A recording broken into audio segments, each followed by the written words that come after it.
Hello everybody, hope you're all doing well. My name is Steven and this is the Storytime channel. Without wasting any time, let's dive right into the stories of the day. Starting with a story written by endlessghost, boss took every chance to order me around and it backfired hard. A little bit of context. I moved to Barcelona, Spain when I was 18 and got a job, after a terrible internship teaching EFL, English as a Foreign Language, the degree that sent me out there, in a private school just outside the city. My boss was an elderly woman, we'll call her Rosie, whose only purpose in life was to show her control over every student, teacher, and staff in this school. It was a very small school. Only 4 or 5 teachers including me, a receptionist, and Rosie whenever she deemed the school worth her time. Whenever she visited, however, she would make our lives heck and, for some reason, she did not like me.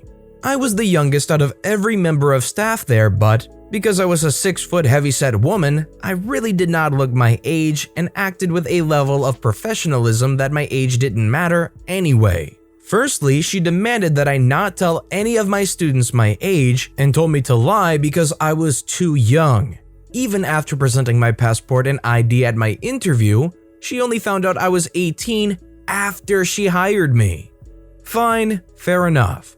I taught a lot of age groups, including 2 full classes of teenagers who probably wouldn't respect me if they found out I was only a few years their senior. The trouble began when the weather started getting hotter. Even though we would teach in the evenings, Spanish weather grew increasingly hot and, because Rosie didn't allow me to show my tattoos, I was forced to wear jeans or full-length trousers to hide them. She didn't have any problem with another teacher's 2 sleeve tats, only a small inscription I had on my ankle and a medium-sized dragon on my shoulder. The classrooms were fitted with AC units, which we naturally assumed we could control as the remotes were kept on our desks. Being a UK citizen who needed to get used to the heat, I normally had the AC running throughout my lessons, which sometimes took 3 hours with little to no breaks, so the rooms would get stuffy and overbearing if the AC wasn't on. Rosie found this out and, at random points during my lessons, would walk in and grab the remote, turning the AC either off or to 25 degrees Celsius. She wouldn't acknowledge me or my students and, because my classroom had a huge glass sliding door, would stand behind it and watch me. It got annoying.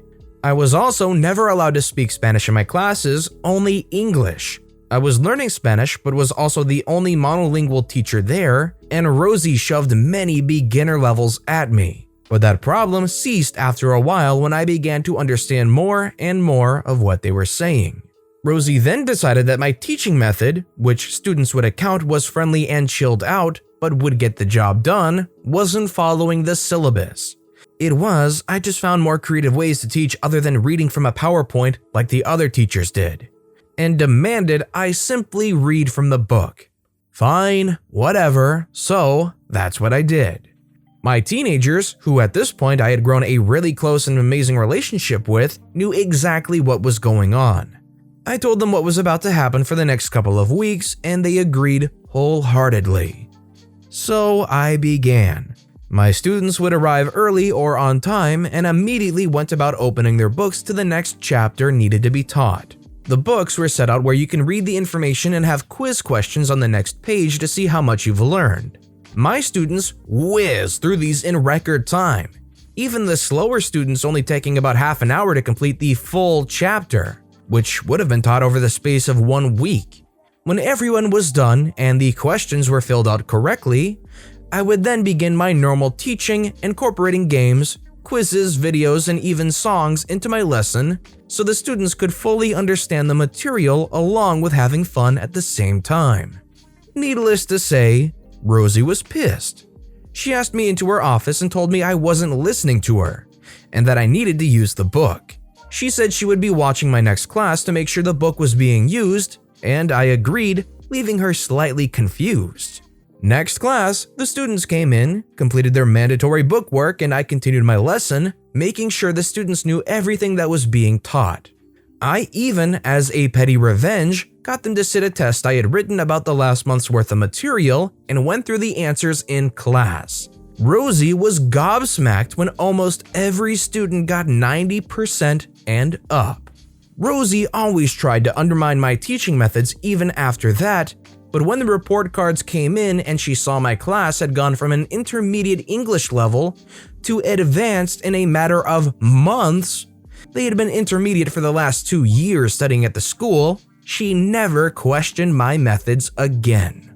I left after a year there to move back home for family reasons, and I heard from a few of the teachers that carried on working that all of my students either left when I did or dropped levels in English because they were put into her class.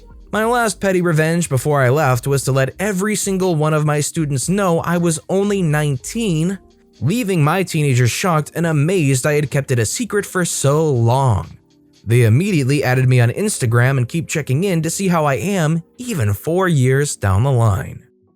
This just goes to show you that teaching is such a flexible thing. There's no one proven method and there's not one box you have to stay within in order to effectively learn or teach anything. Have you ever had a teacher like this that really stood out to you? If you did, let me know why they made that impact on you in the comments down below. Our next story is by Pam_Ale, Woman vs. Mechanic. A couple years ago, my car trunk was badly dented after someone hit me from behind. He was texting and didn't realize I stopped at an intersection. Obviously, his insurance agreed to cover all damages. Brought my car, which was merely 4 months old, back to the original dealership for repairs. Important for later, the repair center is right next to a big lot where they stored the cars not on display. Fast forward a few weeks later, repairs were done and they called me to pick up the car. During inspection to make sure everything was fixed, I discovered that the trunk lock latch was not working properly. I mentioned this to the mechanic that was inspecting my car with me, and I will never forget what he said to me. Quoting his exact words, he said, "Ma'am, with your 4 doors shut and all your windows up, it creates a pressure which makes it difficult to open your trunk door." I was speechless for a few seconds, then told him I may be clueless about cars, but that's not how my trunk door functioned prior to the accident. He kept trying to convince me that I was wrong and that nothing was wrong about the latch, and I kept insisting there was something wrong. The supervisor saw us arguing and came over to ask what's wrong. The mechanic explained to him that I refused to accept that nothing is wrong with the door latch. The supervisor then told me I can walk around the storage lot and open some of the trunks of the same model car as mine to feel that mine works the same.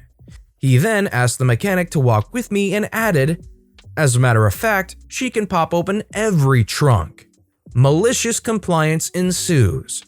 Took a while, but I opened every trunk, and with each car the mechanic would say, "See, same as yours," and I would reply with, "No." Needless to say, after our little adventure, the mechanic was getting quite impatient with me. We walked back to the supervisor and the mechanic annoyingly explained that I was still not convinced. The supervisor then suggests that the mechanic take apart the lock and show me the working mechanism to prove that everything is fine. From the surprised look on his face when I said yes, I believe he was expecting me to back down and just agree everything was fine. Well, with the locking mechanism exposed, the mechanic pressed the open button once and the latch moves like normal. He looks at me with a smug face. He tried it again to prove me wrong a second time, and behold, the latch jams. He tried again a third time, and no movement. He had to jimmy it a bit in order to get it to function again. All of a sudden, he just walks off. Of course, I asked him where he's going. He turns and tells me he's going to order me a new lock. Being disgusting, I replied with, "But why do that when with my 4 doors shut and…" Before I can finish, he told me to please stop, he's already doing what needs to be done. I smugly smiled and kept my mouth shut. I feel like this one should have been pretty obvious. Any vehicle is designed to work where you can open the trunk anytime, no matter what door is open or what windows are open. How can a mechanic sit there and try to explain to you that because your car doors aren't open or your car doors are closed and the windows and whatnot, that's why you can't open the trunk? That makes no sense at all to me. Our next story is by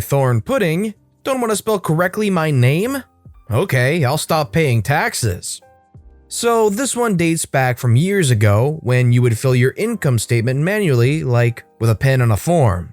In those days, in my country, we didn't have a withholding tax system, but you would pay in year, say 2007, the taxes on your income of year 2006. Of course, the form would come by mail, pre-filled with name and details, and also quite accurate amounts because the state knows already pretty well how much you make. My family name is a bit complex, being multi-part and with unusual letter clusters in the middle. Mistakes are understandable, but you would expect the revenue service to be exact on that matter. Unfortunately, they weren't. They kept misspelling it every year on the form and on all of these subsequent forms. Tax statement, tax returns, etc. they would mail me, despite my correcting it manually every year on my income statement. In black, then in red. Then the following year with neon red Sharpies. Then 1 year later adding a sticky note. Then adding a whole letter. Then adding a letter and copies of my ID as proof, etc. But they weren't budging. It was quite irritating because the tax statement has to be shown on several occasions when you interact with the state administration or justice. Everybody would notice the discrepancy. Everyone was understanding that it was obviously a mistake from the revenue service, but it was still annoying on so many levels, the most basic of which being a matter of respect for my identity. After 10 or 12 years of them not taking notice of my notes and corrections, upon receiving a payment notice still misspelled, I went in person to my local revenue service office and asked to speak with someone about that issue. I made it very clear to the clerk that they were wrong. He was adamant that they were correct, like I wouldn't know my own name, and added, for good measure, that he couldn't change my name in their systems because he didn't have access to that, blah blah blah. I was having none of it, so cue malicious compliance. So, you said you were positively, absolutely right about my name's spelling? Clerk says nothing. I shall therefore stop paying my taxes. I am not the person on your forms, and there's no way you can come to me asking for that tax money since the person on your forms doesn't live at that address and in fact does not exist. Clerk's mouth is gaping, eyes are so wide they're going to pop out. But in case you need that tax money, you know how to write my actual name, and I left with a smirk. I actually did not pay that tax installment. In those days, you paid your taxes in 3 installments over the year. 2 weeks later, I got a reminder letter without the 10% penalty normally owed for late payment, and with my name correctly spelled. Shouldn't have wasted so many Sharpies over the years. I'm totally with OP here. It's completely understandable for them to get it wrong. It happens, it's a complicated name. But every single time OP tried to attach some kind of correction or note or letter over the course of like 10 years to get his name corrected. They never did it, and finally, OP stood up for themselves and made them realize that they are in the wrong and in fact charging technically the wrong person for the taxes. And happily, the story ends with them finally correcting it. The next story is written by Wisco1856, Double Billing. I have a close friend who is an executive director for a small state trade association. There is a national trade association for the same industry, but the two associations are independent of each other. The national trade suggests that the two associations partner on an event in her state and split the profits. Executive director agrees. They spend months planning the event together. About a month after the event, she receives a bill in the mail from the national trade. It seems they kept track of every phone call during the planning. They itemized all the planning sessions in 15-minute increments. Apparently, that is their minimum charge. Executive director was incredulous. She called the national trade demanding an explanation. Their response was that she should bill them for her time as well. Executive director replicates their bill in its entirety, including the hourly billing rate on the state trade's letterhead. Executive director includes a letter suggesting that, since their bills cancel each other out, it might be best for both of them to void the bills. The national trade never responded back, and executive director never paid their bill. She now refuses to partner with them on events. To me, it sounds like they suggested they bill their time as well, because it sounds like they assumed the bill that OP's friend's company would send would be less than the one they sent initially, which of course they would never do. It's just totally unreasonable. And our final story of the day is written by Pumpkin Thighs. Can't have hair past my shoulders? Okay. This isn't my story, but my dad's. Growing up, my grandma had this one rule for hair for her boys. You can't have it touching your shoulders. So what did my dad do? He grew it to his shoulders, then started putting it up into a mohawk. His mom didn't complain, and neither did he, because the girls at his school would love to touch his hair and braid it. He had to shave it off as he was in swim and some district championship was coming up, but he always credits it to being the best week of his high school career. Honestly, I don't know if it's a thing of the modern times, but I'm surprised that the school let him wear a mohawk. There were kids that went to my school with a similar length of hair that put it up into a mohawk, and they got into trouble for it. So I don't know if it's just a more modern thing, or if maybe my school was just unreasonably strict, or their school was just noticeably lax on this, but I'm actually surprised they got away with wearing a mohawk. But that being said, that's all the time we have for today, so if you have a favorite story of the day, let me know in the comments down below which one and why. And if you enjoyed the video, please consider giving it a like, and if you haven't yet, subscribe and turn notifications on. All of those things help the channel so immensely, so thank you no matter what you did. Whether it was just watching the video, liking, subscribing, whatever you do, thank you so much for supporting me right here on the Storytime channel. I hope you're all having a wonderful day, and I'll see you all next time right here.